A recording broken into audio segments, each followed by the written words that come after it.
ಹುಬ್ಳಿ ಹೊರಟ್ಟಿ ಅವರು ಒಂದು ಪ್ರೋಗ್ರಾಮ್ ಕರೆದಿದ್ದಾರೆ.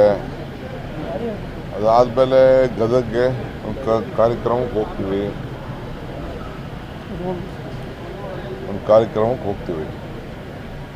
ಇವೆರಡು ಕಾರ್ಯಕ್ರಮ ಇದೆ. ಅದಾದಮೇಲೆ ಬೆಳಗಾವಿ. BJP-ಯವ್ರಿಗೆ ಯಾವುದೂ ಇಂಟ್ರೆಸ್ಟ್ ಇಲ್ವಲ್ಲ, ಏನು ಮಾಡೋದು?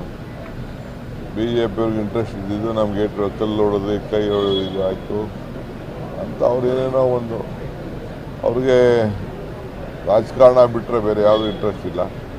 ಏಕೆಂದರೆ ಅವ್ರಿಗೆ ಒಗ್ಗಟ್ಟಿಲ್ವಲ್ಲ, ಪಾಪ ಏನೋ ಮಾಡ್ತಾಯಿದ್ದಾರೆ. ಮಾಡಿ ನಾನೇ ರೆಡಿ ಇದ್ದೀನಿ. ನೀರಾವರಿ ಮಾಡಲಿ, ಎಲ್ಲ ಮಾಡಲಿ, ಎಲ್ಲದಕ್ಕೂ ರೆಡಿ ಇದ್ದೀನಿ. ಈಗ ಮೊನ್ನೆ ತಾನೇ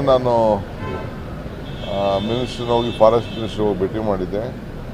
ಆಮೇಲೆ ಪ್ರಹ್ಲಾದ್ ಜೋಶಿ ಹೋಗಿ ಭೇಟಿ ಮಾಡಿದ್ದೆ. ಅವರು ಹೇಳಿದ್ದೀವಿ ಅಂತ ಹೇಳಿದರು. ಇವರು ಹೇಳಿದ್ದಾರೆ ಅಂತ ಹೇಳಿದ್ರು. ನಮ್ಗೆ ಯಾವಾಗ ಪರ್ಮಿಷನ್ ಕೊಡ್ತಾರೋ ಎಲ್ಲ ಟೆಂಡರ್ಲ ಕರೆದು ರೆಡಿ ಮಾಡಿ ಇಟ್ಟಿದ್ದೀನಿ. ಕೆಲಸ ಪ್ರಾರಂಭ ಮಾಡ್ತೀನಿ.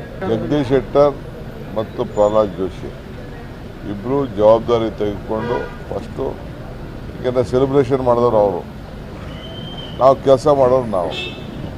ಅವರು ಒಂದು ಸಣ್ಣ ಫಾರೆಸ್ಟ್ ಪರ್ಮಿಷನ್ನು ಸಿಗ್ತದೆ ಅನ್ನೋ ಒಂದು ಕಾನ್ಫಿಡೆನ್ಸ್ ಕಾಣ್ತಾ ಇದೆ. ನಾವು ಯಾರೋ BJP-ಯವ್ರ ಮೇಲೆ ಹೇಳೋವಲ್ರಿ, ಅವ್ರು ರಿಪೋರ್ಟ್ ಕೊಟ್ಟಿದ್ದಾರೆ, ಅದರ ಮೇಲೆ ಅವ್ರು ಕೊಟ್ಟಿದ್ದಾರೆ. ನಾವೇನು ಅದನ್ನು ಮಾಡಬೇಕಾಗಿಲ್ಲ. On the recommendation of some report FIR ಹಾಕಿದ್ದಾರೆ. ನೋಡೋಣ ಅವ್ರು ಏನೋ ಮಾಡ್ತಾರೆ.